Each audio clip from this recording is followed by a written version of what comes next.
ಎಲ್ಲರಿಗೂ ನಮಸ್ಕಾರ. Welcome back to my YouTube channel. ಇವತ್ತು ರಾಗಿ ಗಂಜಿಯನ್ನು ಹೇಗೆ ಮಾಡೋದು ಅಂತ ತಿಳಿಸ್ಕೊಡ್ತೀನಿ. ಈ ಬೇಸಿಗೆಗೆ ತುಂಬ ತಂಪಾಗಿರುತ್ತೆ ದೇಹಕ್ಕೆ. ತುಂಬ ಸಿಂಪಲ್ಲಾಗಿ ಯಾವ ರೀತಿ ಮಾಡೋದು ಅಂತ ತೋರಿಸ್ಕೊಡ್ತೀನಿ. ಇವಾಗ ಸ್ವಲ್ಪ ನೀರು ಹಾಕ್ಕೊಂಡು ಬಿಸಿ ಮಾಡ್ಕೊಳ್ಳೋಣ. 1 ಗ್ಲಾಸಷ್ಟು ನೀರು ಹಾಕ್ಕೊಳ್ಳಿ. ಅದಕ್ಕೆ ದೊಡ್ಡ ಸ್ಪೂನಲ್ಲಿ 1.5 ಸ್ಪೂನು ರಾಗಿ ಪೌಡರನ್ನು ಹಾಕ್ಕೊಂಡು ಸ್ವಲ್ಪ ಬಿಸಿಯಾದ ನಂತರ ರಾಗಿ ಪೌಡರ್ ಹಾಕ್ಕೊಂಡು ಈ ರೀತಿ ನೀಟಾಗಿ ಕಲಿಸ್ಕೊಳ್ಳಿ. ಯಾವುದೇ ರೀತಿ ಗಂಟಾಗಲಿ ಏನೂ ಬರಲ್ಲ. ತುಂಬ ಬಿಸಿ ಆಗಬಾರ್ದು. ತುಂಬ ಬಿಸಿ ಆಗಿಬಿಟ್ರೆ ನಿಮಗೆ ಗಂಟು ಆಗೋ ಸಾಧ್ಯತೆ ಇರುತ್ತೆ. ಹಾಗಾಗಿ ಸ್ವಲ್ಪ ಬಿಸಿಯಾದ ನಂತರ ಈ ರೀತಿ ರಾಗಿ ಪೌಡರನ್ನು ಹಾಕಿ ಮಿಕ್ಸ್ ಮಾಡ್ಕೊಳ್ಳಿ. ನೋಡಿ, ಈ ರೀತಿ ತೆಳ್ಳಗೆ ನೋಡಿ ಈ ರೀತಿ ಬಂದಿದೆ. ನೀಟಾಗಿ ಮಿಕ್ಸ್ ಮಾಡ್ತಾ ಗಂಟಿದ್ದರೆ ಗಂಟು ಹೊಡಿಬೇಕು, ಸ್ವಲ್ಪ ಆಯಿಲನ್ನು ಹಾಕ್ಕೊಳ್ಳಿ. ಆವಾಗ ನಿಮ್ಗೆ ಯಾವುದೇ ರೀತಿ ಗಂಟು ಸಮಸ್ಯೆ ಬರಲ್ಲ. ಇಷ್ಟು ತೆಳ್ಳಗಿದ್ರೆ ಸಾಕು. ಇದನ್ನು ನೋಡಿ, ನೊರೆ ಬರ್ತಿದೆಯಲ್ಲ, ಇವಾಗ ಅಂಬಲಿ ರೆಡಿಯಾಗಿದೆ ಅಂತ. ಇದನ್ನು ಕೂಲ್ ಆಗಲಿಕ್ಕೆ ಬಿಡೋಣ.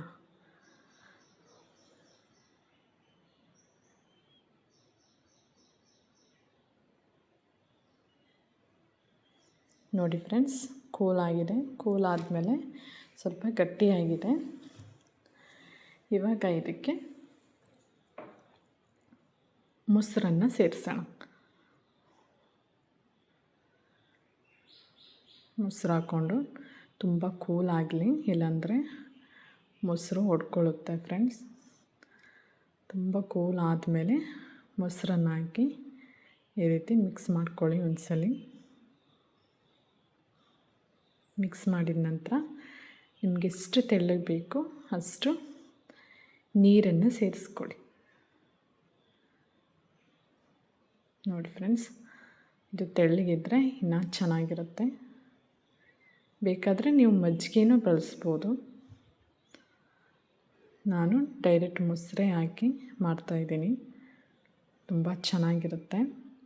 ತುಂಬ ದೇಹಕ್ಕೆ ತುಂಬ ಕೂಲ್ ಕೊಡುತ್ತೆ.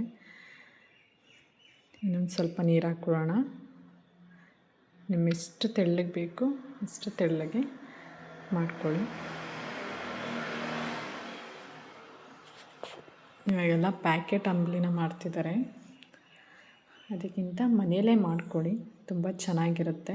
ಇವಾಗ ರುಚಿಗೆ ತಕ್ಕಷ್ಟು ಉಪ್ಪನ್ನು ಹಾಕ್ಕೊಳ್ಳೋಣ. ಹಾಕ್ಕೊಂಡು ಚೆನ್ನಾಗಿ ಮಿಕ್ಸ್ ಮಾಡಿ.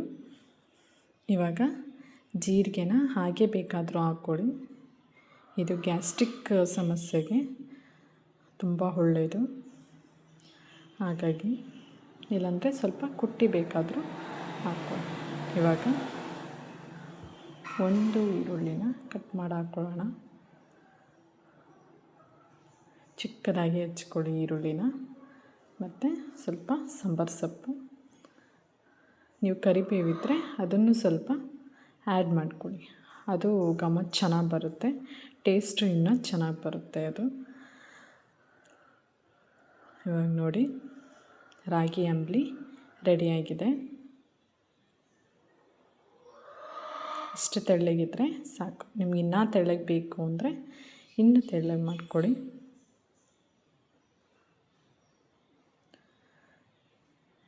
ತುಂಬ ಚೆನ್ನಾಗಿರುತ್ತೆ. ತುಂಬ ಸಿಂಪಲ್ಲಾಗಿ ರಾಗಿ ಅಂಬಲಿ ಹೇಗೆ ಮಾಡೋದು ಅಂತ ನೋಡಿದ್ರಲ್ವ ಫ್ರೆಂಡ್ಸ್. ದಯವಿಟ್ಟು ನನ್ನ ಚಾನಲ್ನ ಸಬ್ಸ್ಕ್ರೈಬ್ ಮಾಡಿ, ಪ್ಲೀಸ್ ಸಪೋರ್ಟ್ ಮಾಡಿ. ಮತ್ತೆ ಹೊಸ ವಿಡಿಯೋ ಜೊತೆ ಮತ್ತೆ ಸಿಗ್ತೀನಿ.